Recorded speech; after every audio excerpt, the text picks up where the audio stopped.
For years, people assumed there had to be tension music between Lee Van Cleef and Clint Eastwood.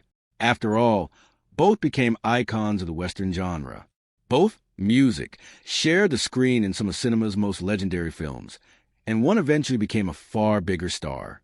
But just 6 years before his death, Van Cleef finally revealed what he truly thought about Eastwood: music. And it wasn't what most people expected. His comments pulled back the curtain on their relationship, their careers, and the quiet truth behind one of Hollywood's most misunderstood partnerships: how Lee became a war hero. Clarence Leroy Van Cleef Jr.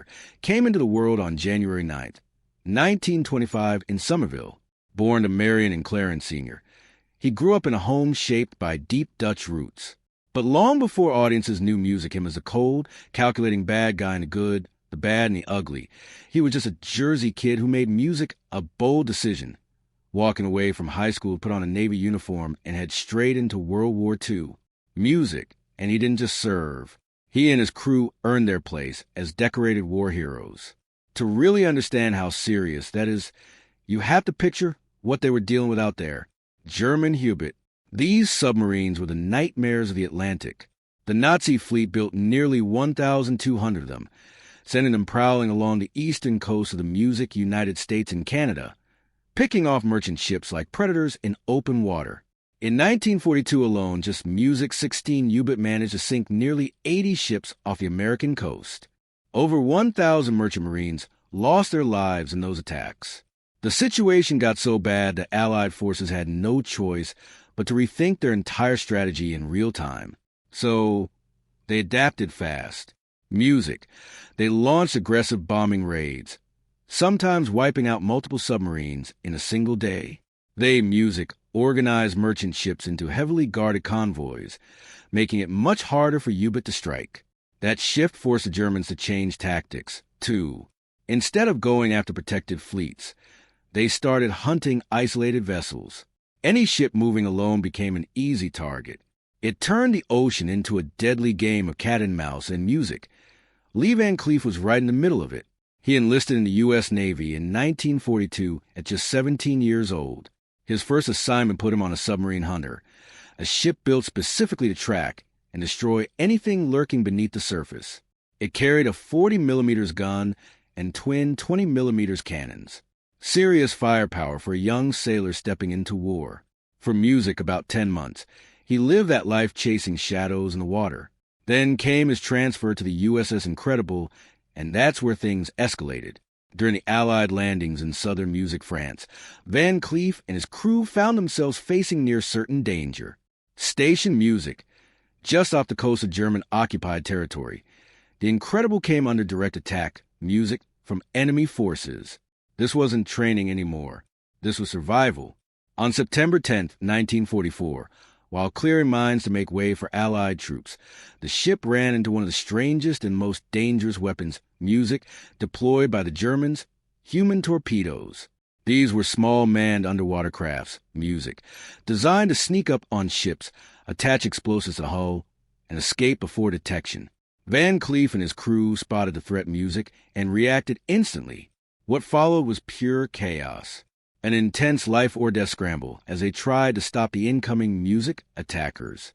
Out of 12 human torpedoes sent their way, they managed to destroy 10. But 2 slipped through. Those 2 made contact. They latched Music on, and they detonated. The explosion hit hard, but the Incredible refused to go down. The ship absorbed the damage, held together, and after quick repairs, went right back into action, Music, for the remainder of the war. It lived up to its name in every sense. As for Van Cleef, his actions during that moment of chaos didn't go, Music, unnoticed. He was awarded the Bronze Star for his bravery under fire, a recognition earned long before he ever stepped in front of camera. How Music, one role changed everything. After his time in the Navy, Lee Van Cleef stepped back into civilian life and took whatever work he could find. He landed a job on the massive estate of Doris Duke. But like a lot of veterans trying to find their footing, he had to hustle. Days were spent grinding at a factory while nights were dedicated to working as a public accountant. Music, just trying to stay afloat. Then in 1947, something shifted. A friend involved in a small amateur theater group suggested he give acting a shot. It wasn't some grand plan. It was more like a nudge in a new direction. Van Cleef joined the troupe, and before long it became clear he had something different. By 1950, that quiet experiment turned into a real opportunity when director Joshua Logan brought him on for music, the national touring production of Mr. Roberts. A couple of years later, everything changed again. In 1952, he landed a role in High Noon, Music, a film that would go on to become one of the most iconic westerns ever made, sharing the screen with names like Sheb Wooley, Bob Wilkie, and Ian MacDonald. Van Cleef played Jack Colby, one of the four outlaws waiting for the final music showdown. The story itself followed Marshall Kane, played by Gary Cooper, Music, as he faced a brutal decision: run and save his life, or stay and confront a gang of killers.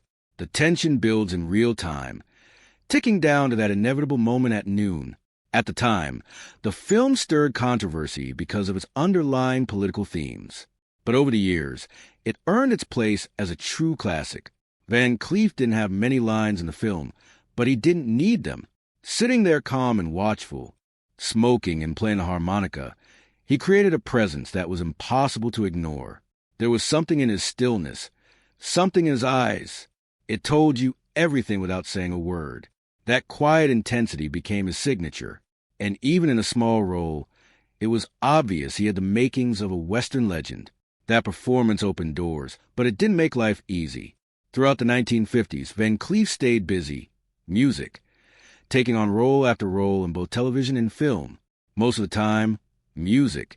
He was cast as a villain, and he leaned into it. In 1957, Music. He crossed paths with Kirk Douglas in Gunfight at the OK Corral, only to meet a brutal music end. A few years later, he shared the screen with John Wayne in The Man Who Shot Liberty Valance, where he once again played a member of an outlaw gang. That film, starring both John Wayne and James Stewart, wasn't just another music western. It challenged the way people thought about the genre, digging into the idea of how legends are music created and remembered. At its core, it explored how truth can get blurred over time. Music, turning real events into larger-than-life stories. Even though Van Cleef's role as Ree was smaller, his presence added to the grit and realism that made the film stand out. For more than a decade, he became the face audiences loved to hate. Standing tall at 6 feet 2 inches with a lean frame, a gravelly voice, and a stare that could cut right through you, he fit perfectly into the role of the outlaw. Music. Hollywood saw that and kept putting him in the same box. And that was the problem. The work never really stopped, but Music, it rarely moved forward. Year after year, he found himself playing variations of the same music character, the forgettable bad guy, in dusty, low-budget westerns. The pay wasn't great, and the roles weren't getting any better. Music, behind the scenes, the grind was wearing him down. At one point, industry insiders even suggested Music. He changed his appearance, fix his nose, soften his features if he wanted a real shot at bigger roles. Van Cleef refused. Instead, Music of changing himself, he walked away. He left acting behind and picked up a paintbrush, starting an interior decorating business to support his family. Money was tight between small residual checks, Music unemployment support, and his wife Joan's income as a secretary. They managed to get by, but just barely. It felt like the curtain had closed on his acting career for good. By the late 1950s, things got Music even worse. A serious car accident in 1958 nearly took his life and left him with a permanent knee injury that caused Music constant pain. On top of that, rumors about his personal struggles started to spread. Music. The roles had dried up, the money was thin, and the future didn't look promising. At that point, Van Cleef was done with Hollywood. Music. Then came one of those moments that feels almost too perfect to be real. One day, he got a call from a man asking to meet at a hotel. Van Cleef assumed it was for a decorating job. So he showed up prepared, measuring tape in hand, ready to talk paint and furniture. But the man he met wasn't a client looking to redecorate a room. Music was Sergio Leone. Leone had been watching Van Cleef's old performances overseas and saw something no one in Hollywood seemed to value anymore. He didn't see just another background villain. He saw music, presence, intensity, and a face that could tell a story all on its own. And music for once. He didn't want Van Cleef to play just another disposable bad guy. In April 1965, music. Van Cleef signed a contract that paid him more than he had ever earned before. Music. He was cast as Colonel Mortimer in for A. Few dollars more, stepping into a co-starring role that would redefine his career. This came right after the unexpected success music of A Fistful of Dollars, Leone's gritty, low-budget Western that introduced a new kind of music style. Shot in Spain, backed by European funding, and starring a relatively unknown Clint Eastwood music at the time, it flipped the traditional Western on its head.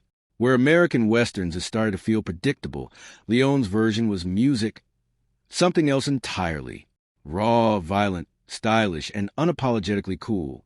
For the sequel, music, Leone needed someone who could match that energy.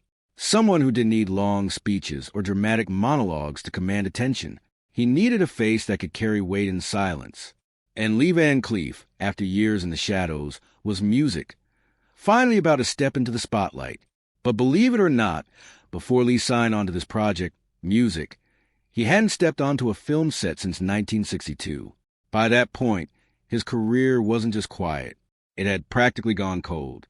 So when the opportunity finally came, music, it didn't feel like just another role. It felt like a restart. And the way it came, straight out of a movie itself, instead of a contract and a promise. They showed up with a briefcase holding $10,000 in cash. No delay, no paperwork games, just music money right there in his hands. Lee didn't waste time. He drove straight to his agent's office, peeled off the 10% music cut, then headed home. Now, here's where it gets interesting. His wife, Joan, had no clue any of this was happening. No heads up, no warning that something big was about to change their lives. Lee walks in calm as ever, says nothing, music, and tosses a thick envelope of cash toward her. Midair, the rubber band snaps. Money spills everywhere. Bills floating down, covering the floor like a scene out of a dream. Music. Joan just stood there, stunned. The shock hit her all at once. She started laughing, then crying, then laughing music again. It didn't even feel real.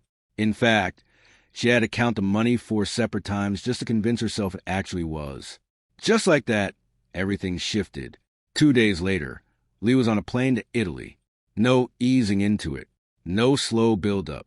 Cameras were rolling almost immediately. Music. In for a few dollars more, Clint Eastwood returns this music. Time is a bounty killer forced into an uneasy partnership. The target is a dangerous outlaw known as El Indio. And the man, music, he teams up with his just as deadly, a rival hunter named Colonel Mortimer. That role belonged to Lee Van Cleef. Mortimer isn't loud or flashy. Music, he's controlled, precise, and carries himself like a man who's seen too much. An aging soldier with a sharp mind and a saddlebag full of weapons. He operates with a kind of quiet authority that makes people uneasy before he even speaks. Music. His introduction says it all. He's sitting on a train. Face him behind a Bible dress music, entirely in black. Someone mistakes him for a preacher. Then he lowers a book in those cold, piercing music. Eyes tell a completely different story. He's not there to save souls. He's heading to Tucumcari, and he's there to collect bodies and the money attached to them. Van Cleef plays him like a gentleman with a dark edge. Every move is calculated. Every shot feels inevitable. But underneath that calm exterior, there's something deeper driving him, something personal. El Indio isn't just another target. He's the man responsible for the assault and murder of Mortimer's music sister. That pain sits just below the surface the entire time, and it finally erupts music in the film's final moments. Mortimer finds himself disarmed, staring straight into Indio's gun. Music. Then comes a pocket watch, a small, haunting detail stolen from his sister. As the music plays, it pulls everything back to the surface. The loss, the anger, the years of carrying it, and you can see it all in his face. No words needed. Back in Italy, the film didn't just succeed, it exploded. Box office music. Records fell, and suddenly an entire wave of films followed in its wake. Music. They'd soon be known as spaghetti westerns. And right at the center of it all was Lee Van Cleef. Overnight, he wasn't just working again. He was in demand. But the question lingered. Why him? Why did Sergio Leone choose Lee Van Cleef for Colonel Mortimer? The answer wasn't what you'd expect.